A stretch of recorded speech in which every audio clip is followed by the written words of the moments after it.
शौनकादिक ऋषियों ने प्रश्न किया कि गुरुदेव सर्वप्रथम इस कथा को किसने सुना, किसने श्रवण किया। इस संबंध में बहुत सुंदर कथा सुनाई है। एक बार नैमिषारण्य तीर्थ में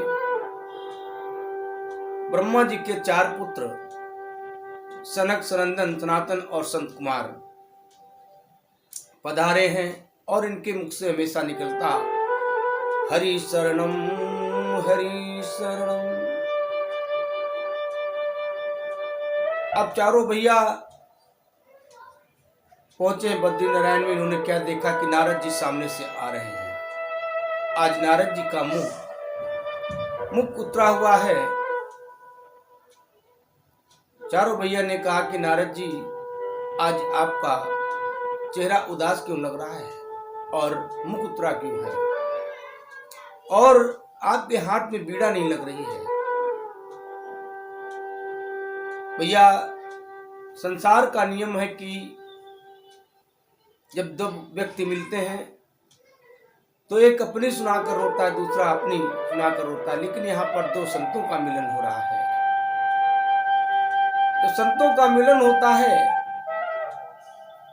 तो वहां पर आनंद प्रकट होता है कि 2 मिले 64 किले, 20 रहे कर जोर।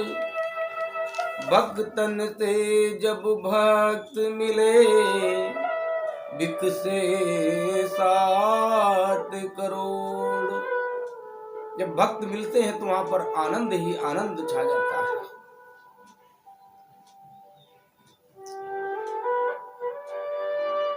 नारद जी, आपको देखकर ऐसा नहीं लगता आज आप बड़े उदास हो।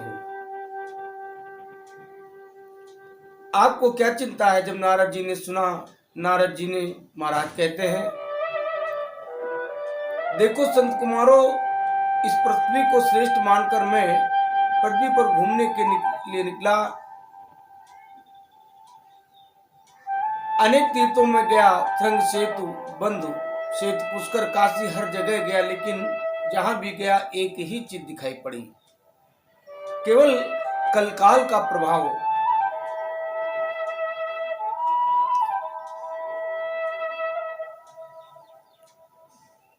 लोगों में न सत्य है न दया है।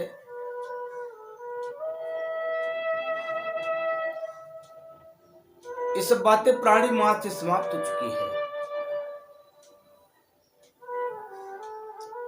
मन को मेरे बड़ी व्याकुलता हुई। मैंने सोचा कि मैं कहां जाऊं तो मेरे मन को शांति मिले। अंत में घूमते घूमते मैं वृंदावन धाम गया। यमुना के तट श्री वृंदावन में पहुंचा और वृंदावन में जाकर मेरे मन को बड़ी शांति प्राप्त हुई। आज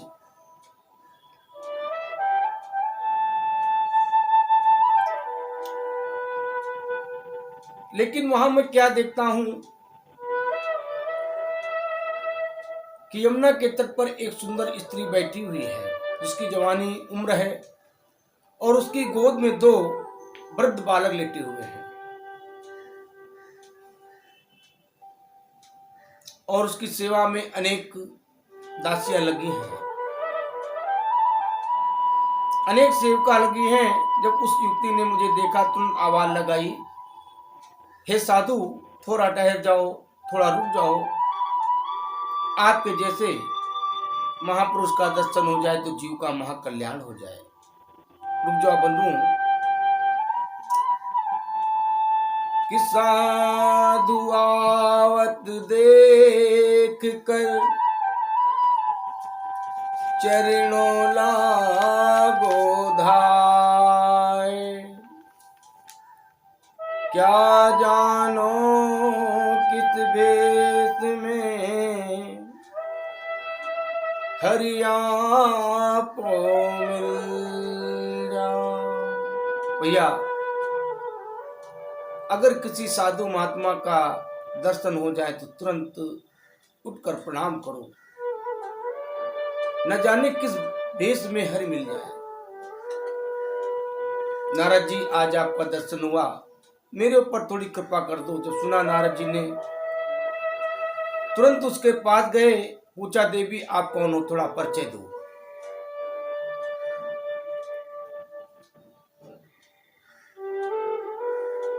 परिचय देते हुए बोली देखो नारद जी मैं कोई साधारण महिला नहीं हूं, मैं साक्षात भक्ति हूं। ये दो मेरे पुत्र ज्ञान और वैरागी हैं, काल के प्रभाव से वृद्ध हो चुके हैं, जर्जर हो चुके हैं। भगवान संसार में तो देखने को मिलता है कि माता पिता होते हैं वृद्ध और संतान होती है युवा और स्वस्थ, लेकिन यहां तो उल्टा ही हो गया।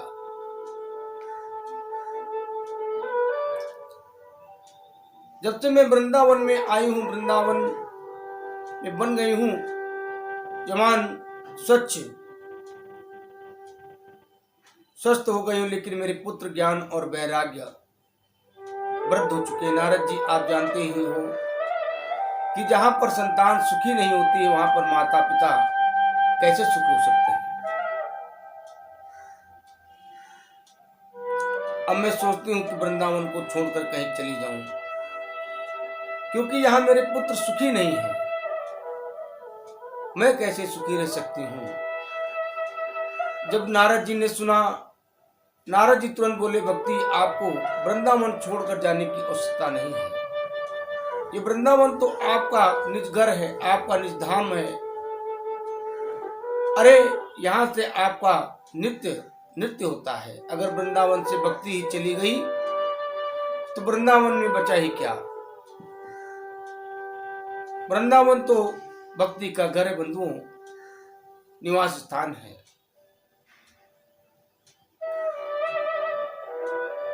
कि वृंदावन के वृक्ष का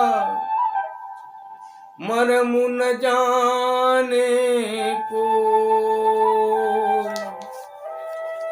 डाल डाल और पात पात राधे राधे।